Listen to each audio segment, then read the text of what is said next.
Today's guest is Ethan Prosper, a 22-year-old trader who in the past year turned $200 into over 1.7 million. He documented his come up on stream and is now sparking controversy for his short hold times and new pair trading style.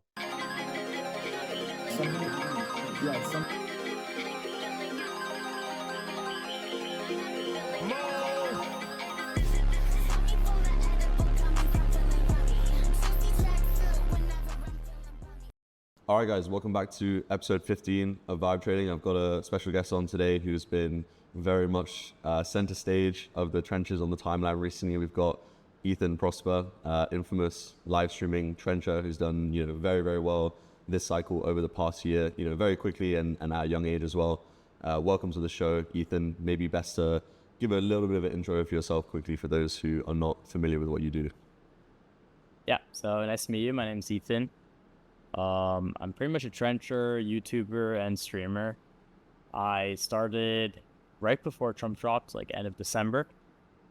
And yeah, I mean, I've been trading ever since. I dropped out of high school. I do this full time. I try and make content to teach people how to trade and what I find to be the most effective way. And then I also just, trade all day and focus on trying to make as much as I can in this industry. And, obviously given what people are currently speaking about on the timeline, and I think it's like probably pretty fitting considering I'm interviewing you today is the day that also Terminal decided to, unbadge you for whatever reason.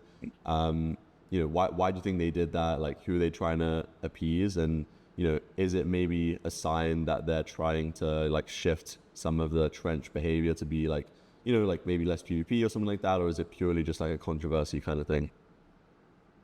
Yeah, so I mean, I guess to pretext this, I'm a scalper, and a lot of my trading style has been inspired by others that have shorter hold times, and then I'm also someone who buys a lot of supply. I've never had an issue, and if I like something, I'll just buy a lot of it because I know it's undervalued and I know it's going to be worth X amount at one point or another. So that therefore gets a lot of hate. And then recently there was like a smear campaign or I don't know, some shit about me. People were like talking and posted a clip that one of my clippers got from a stream where I made like, I think it was like 30 SOL and the market cap was like, I think it topped at like 20 or 25K. So I extracted a lot off that specific coin. And a lot of people didn't like that. So it kind of blew up. And I mean, Terminal debadged. I don't really think it's anything big. I'm still partnered with them, and I think that they just wanted to slow down on the heat. And I guess I think that they're trying to push towards more of like a conviction/belief thing that everyone was kind of like pushing on Twitter for the past few days. And honestly, I'm there for it too. Like, please, I believe coins. I hold a lot of coins. I mean, I've been in this like aliens coin for like 3 weeks now, so. I hold too. I just believe firmly that you should do both. And then I'm an honest guy. I'm not gonna just like be two-faced and portray something I'm not. I scalp. I buy a lot of supply. I will rape sometimes, but if I think the coin is good, I'll also hold it for a bit. And yeah, I just try and teach people how to trade in the best way possible and how I think they can make the most money possible. And what does your schedule look like most of the time when you're trenching in terms of like active hours a day, and also maybe also on the streaming side, like, are you streaming 100% of it or only kind of like select parts? So I used to stream a lot. Like I used to stream probably every day for like 4 months straight. And then I would do YouTube on weekends, and that's like kind of on my initial like ride up. And then more recently, I kind of slowed down the streams, but I still try and do them. And I wake up at 9 a.m. I go to sleep around 12 a.m. and I repeat. So it's like over 12 hours a day, a little bit more, 12 to 15 hours a day, just trenching every day. And then sometimes I take breaks on weekends, or I'll take like a week off here and there if there's like an event or whatnot. And like, why did you actually decide to start streaming? Like, was it kind of like at the time when you started streaming, were you aware of like, how this is going to give you more motion in the trenches, like more pings on charts and stuff, or you kind of did it more so to document the journey and stuff? Yeah, so I've been streaming and doing content like since literally the day that I started. I guess I'll back forward for you a little bit. I started in December, and I don't know if you know Octua have dropped her coin. she had rugged it, and then I was scrolling on Twitter and I heard about it just like randomly while I was in college, still studying finance at the time.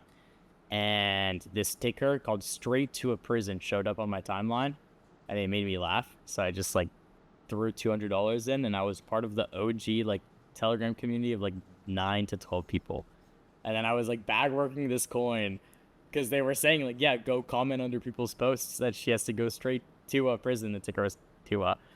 And so I just bag worked a little bit, and then I ended up hitting like an 8x on that. It went to like 9 mil, and I ended up making like 900 or $1,000 that night. And I was like, what the fuck? Because at the same time, I was like really in need of money. I was in pretty bad situation. And then I just kept on learning. I joined Potion. I watched YouTube videos. I binge watched Orangey. And then I kind of at first would see all these crazy P&Ls because at the time this was like right leading up to Trump. So it was like really peak volume. Like you really couldn't get better. And you would see these insane P&Ls on the timeline of someone making like 1,000 SOL, 2,000 SOL, 3,000 SOL, and it was like normalized. And I at first thought that it was luck. Like I would look at these, I'd be like, yeah, this is bullshit. And then the more I just looked into it, I kind of taught myself by making these YouTube videos, and then I started trading a little bit, and then I just started live trading, but not even on Twitch or on Kick, it was on YouTube. And it's cool because you can now look back and see where I had like my 3 SOL port, how I built it up to where I am now, literally from like a year and a half ago, just on YouTube. And do you feel like obviously how like PvP a lot of these coins are nowadays, like how low cap people are trading, like do you feel like you kind of need to be multi-walleting, or do you think you can still be successful with one wallet? I think you can be successful at any strategy. I think that there are strategies that are more rewarded during specific periods of time. So like when I was learning back then, I've always been like a shorter holder, but I was still holding for a lot longer than I am now. Like I think my first real cook, it was this AI coin called Holo, and I held that for like 2 weeks. So I was like really just holding shit back then, and it was a lot easier to. And then the market just started rewarding that less and less and less. And now I think that the people who are actually scalping are still winning, even though people are trying to make that change. Like the harsh reality of it is, if you look at the math and the people winning on chain, it's not people who are bag working and holding shit for days. And like people don't like that harsh truth. I think that people just fucking like, that's what really ticked people off, is that like I mean, like I'll be the scapegoat or the messenger or whatever you want to call it, but like right now it's not being rewarded. Does that mean I think it shouldn't be rewarded? Absolutely not. I think it should be rewarded, and I think in the future it will be. But Yeah, because I mean, obviously it's like, been a big thing on the timeline regarding, I think you put it quite well. Like you're probably being scapegoated pretty hard for the people's feelings of how things are in the trenches right now. You think this blame shifts on to someone else? You think like the space changes slightly? What's your kind of general discussion towards people on this topic? there's always someone to blame, and they're always going to pick and rotate through whoever takes it the worst. I mean, I don't really give a fuck, bro. Like, to make fun of me all you want, I'll still be here every day as I was from the beginning. And, at first it was Red, and then at first it was Jalen and Scented and this and that. And I can name a billion people who have gone through this cycle.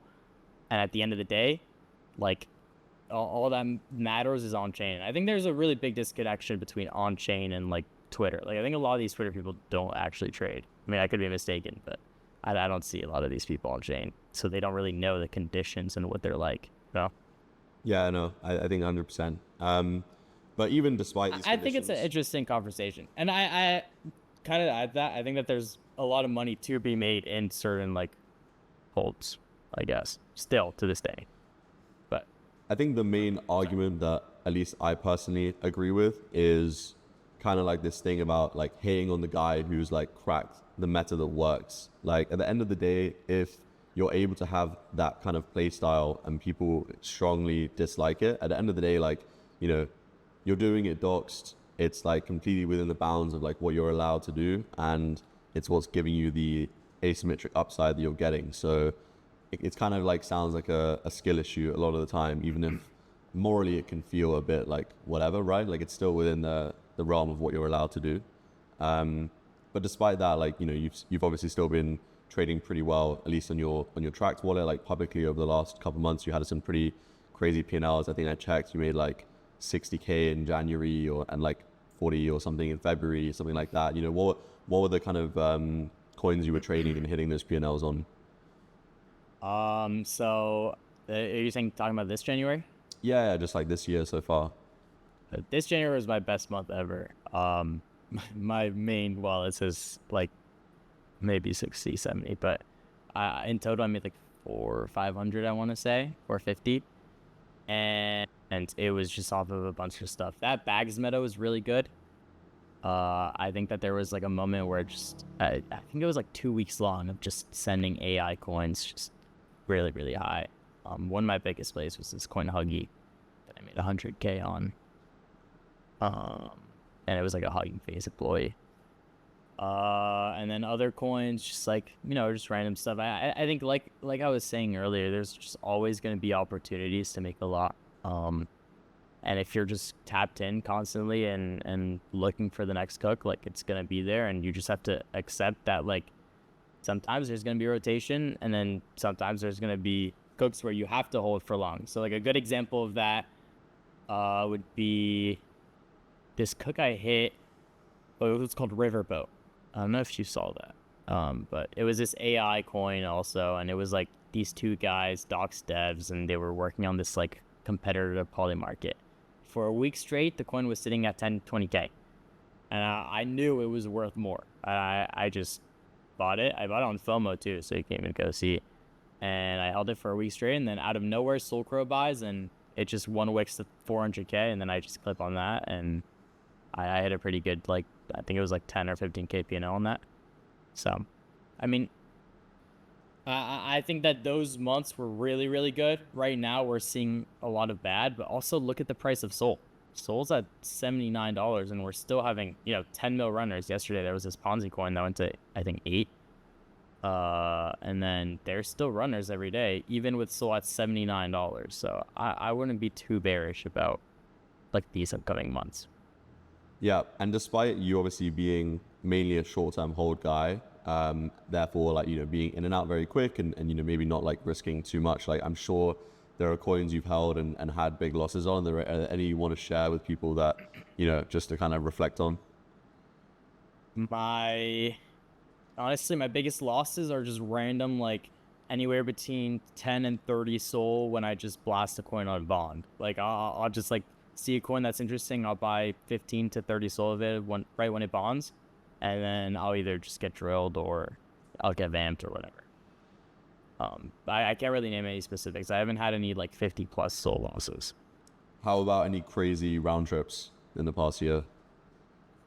Lots of round trips, but like lots of small ones. Like I'll just be up like 70 or 60 or 80 Soul, and then like round trip it like that. But again, I'm trading on still short time periods where it's like, it's not like I'm holding something that I'm like super convicted in, and then I'm up like, I don't know, 100K on punch, and then I round trip into 0. I'm not really trading in that way. I'd like to, but again, the market just doesn't reward it right now. It will. I think it'll switch back, but yeah. Do you think that the trenches, coming back, as everyone says, is dependent on anything outside of Soul price? Yes. I think that it's not just, a lot of people like to say it's culture or people, or they'll place the blames on launch pads and tools and this and that. And at the end of the day, the tools are just going to get better. The people are just going to get better because you're in a money motivated environment. And like, I think a lot of people in crypto have like a socialistic view on a very capitalistic market, which is kind of funny, but it's like, even the idea of an airdrop, like, don't get me wrong, I want this airdrop, but like the idea of an airdrop is a very socialistic thing for, a market that's just purely unregulated capitalism, like invisible hands. So I don't know. I think that part of crypto is really interesting, and I think that you can't really place the market coming back on someone else's shoulders. I think it'll just hopefully happen naturally, and I think it'll look differently too, because people talk about like rotation a lot as being one of the big problems, and like how everyone wants the new next shiny thing. But if you look at just the basic UI of what we trade, it's like you have on the left new pairs, final stretch in the middle, and then on the right graduated. And if you scroll down and you use just your eyes, you don't even touch the screen, the most recent coin you see is 2 hours old. So it's like, obviously you're naturally inclined if you're staring at the screen all day and the most old coin you see is 2 hours old and then you only see new pairs, your mindset is already set and conditioned in a way where you're going to rotate to new coins. So I think for the market to really change, besides just more volume, like we can get volume spikes, like, what happened when BNB was meta, or when CCM came out and everyone was trading and deploying influencer coins and whatnot. Like we can get those, and I think we will, especially when Sol goes back up, if it does. But for like the whole thing to change, I think we just need a full refresh, and I don't know what it looks like. I don't even know if it'll be called meme coins, but I don't think trading attention and that part is going to disappear. I mean, what do you think? Yeah, I personally felt like, especially during, for example, this really was apparent to me during like live streaming meta, where I think there's a huge problem with the meme scope style of trading, because what it does is that it only puts emphasis on the coins that are trending like, right now and were launched very recently. And so in a world where a platform like Pump Fund is trying to push, or at least was trying to push, 3 distinct type of coins. You have the pure meme coin, or like, tweet play, trending, whatever. You have, at the time, was like live streaming coins, trying to be pushed, CCM meta. And then you have the more legit ICM, real kind of like startups launching, tokenizing in some way. You've got 3 like completely different styles of projects that should probably have 3 different styles of audiences looking and evaluating them on like, different horizons, yet they're all like viewing them on the same interface. And so it's like, how can all 3 of them run at the same time and do well at the same time? And at the same time, the users also have the right kind of like incentives to watch and participate with them. But in that case, do you think it's like, whose fault do you think it is, or where do you think the change needs to start? Does it need to be within the terminals, who would have to probably like switch up a lot of their interface to potentially make less money, at least to begin with? Or is it Pump Fund for incentivizing? Does another launchpad need to step in? What can Pump Fund do to change that?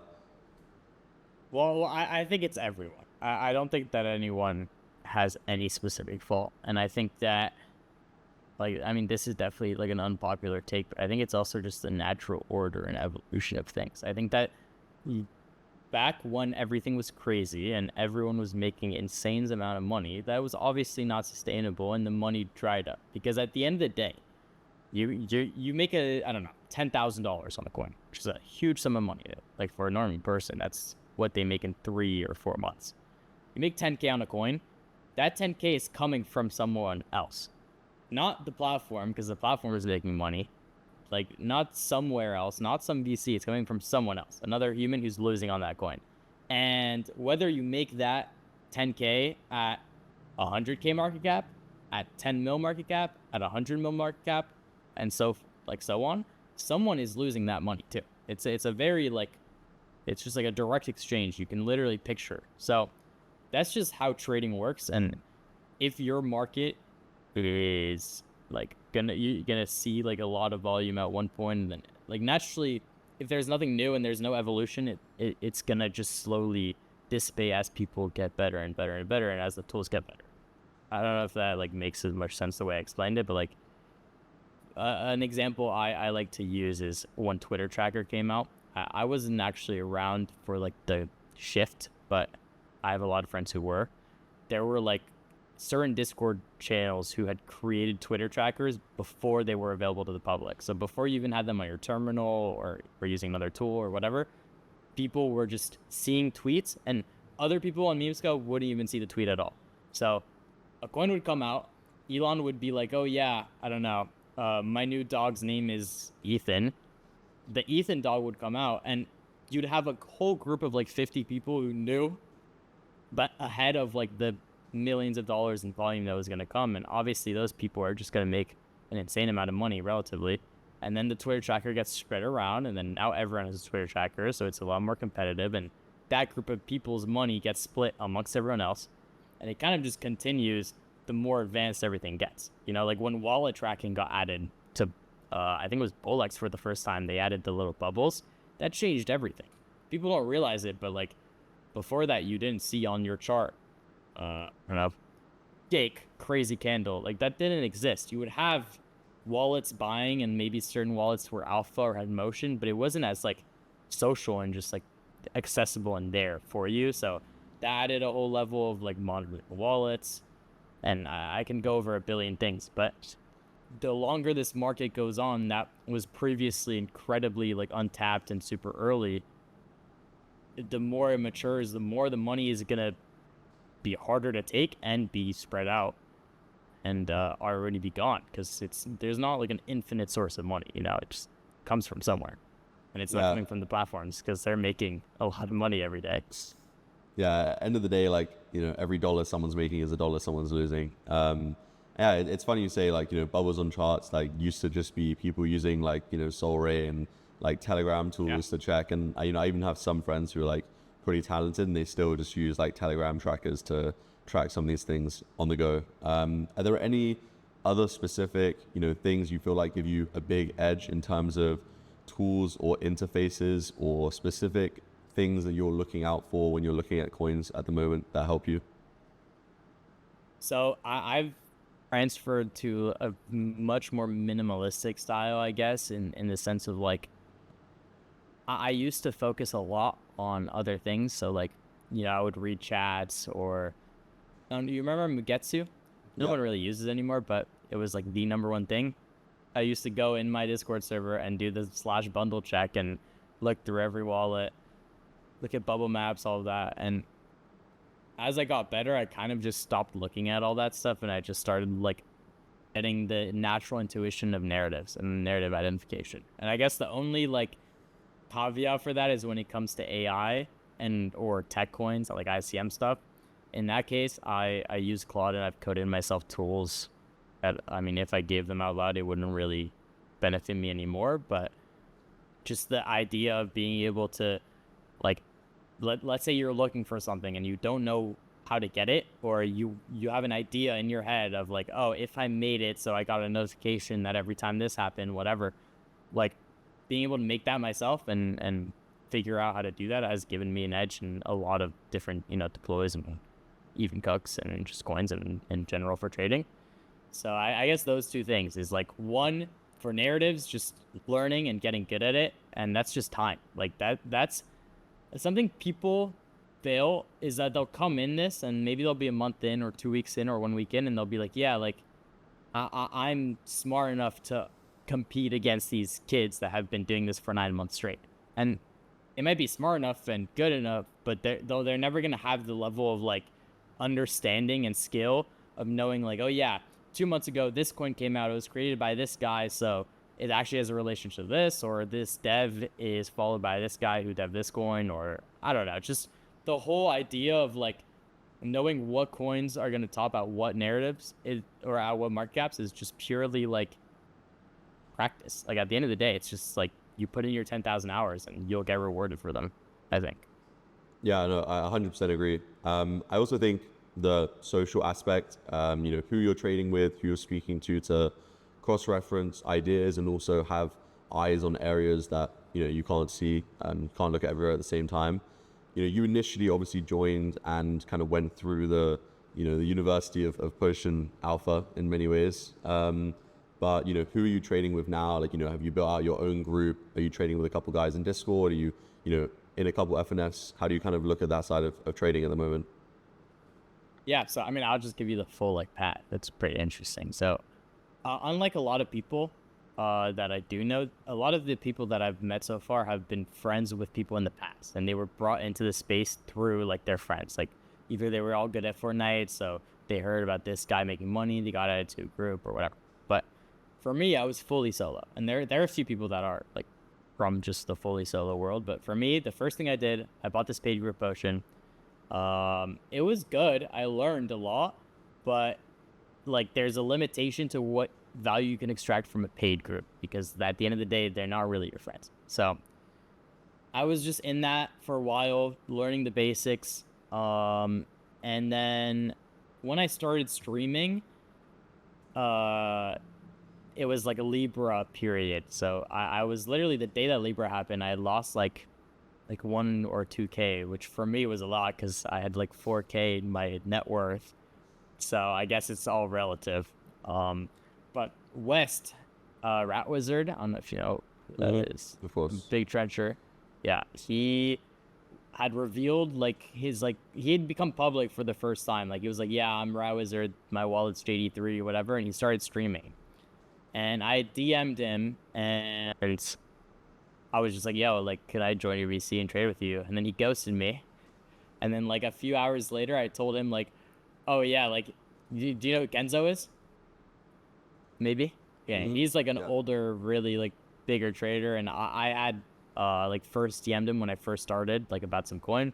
So I just larped to West. I was like, yeah, Kenzo said I was qual or whatever. And then this time he answered me and he added me to this call. And it was like me, West, Kev, Ken, all like, you know, traders, and then like Lexol, and then one other person, I think Jerome.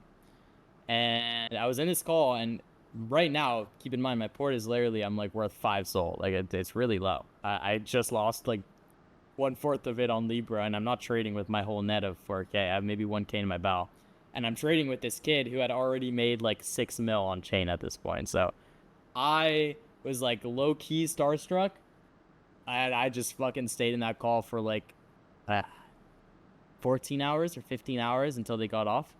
And then the next day, I got back on with them, and I ended up trading with them for like 6 months. They added me to their group called PumpSad.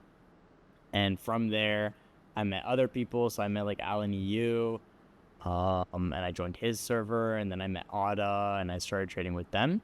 And then fast forward, I met like, you know, just that whole circle and big group.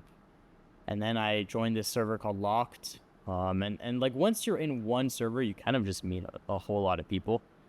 And then more recently, probably like 4 or 5 months ago, I got in touch with Cupsy, Prio, Cooker, like Scented, Timpix, that whole group, and I've been trading with them mainly. But you know, I hop around where I can. And I've just been able to make friends with a lot of these really good traders, and I mean, to your point, like it really helps. Like, what, especially when you first start. Once you've gone to a certain point where you're like already good enough, you still like gain a lot of value because again, these people, like even though I'm pretty good compared to like who I trade with, I'm always in a room where it's like I'm in shock at how insanely talented some of these kids are, and I don't know. You learn a lot from them, and especially initially when you're first starting off, just having someone that has been through everything you went through and knows how to read charts and read narratives and kind of like you can learn from is insane. And back then you didn't really have Twitch streams. You had like I don't know, Profit would stream once every while, and then West had just started streaming, but like it was really young, and you didn't have this whole culture of like, oh, you hop on, you watch TV or Cupsy stream and you listen to it all day, and then you switch to Sentids, and then you switch to Megas, and then whatever. Like that didn't really exist. I guess Jalen's did, but again, it was young. Like there weren't many. And so yeah, I guess I just got to really learn from them directly, and that really, you know, pushed me forward. Now you can do that through watching streamers, but you couldn't really get that like vibe before, I feel like. Maybe one more interesting story to get would be, I remember seeing a tweet from ages ago when you, you know, got drained. I think for you know, maybe most of your poor, like, you know, how much did you get drained for in terms of like, you know, maybe flat and also percentage value of your poor, and you know, how did it happen and how would you prevent it from happening again? Yeah, so literally that weekend after I joined PumpSat, so I traded with West. I stayed those 14 hours. I was feeling really good about myself. I traded with them for the next 3 days. And then that Saturday, I had an interview from a fake Market Watch account on Zoom. I joined their Zoom call, and it was actually really well done, like super professional, whatever. and they were using this exploit on Zoom where it's like if you clicked allow at the beginning of the call, they had access to your PC. So while you're talking to them and answering questions and whatever, they just full drained everything I had in my Phantom. I still had my ledger balance, so on that I lost like $5,000. But I honestly like, okay, I was really sad, right? But I didn't ask him for money, and I didn't really feel like concerned. I knew I would make it back because at the same time as getting drained, I had just found like this group of people that I enjoyed trenching with, and this group of people that I met. Earl was the leader of or the owner of that court.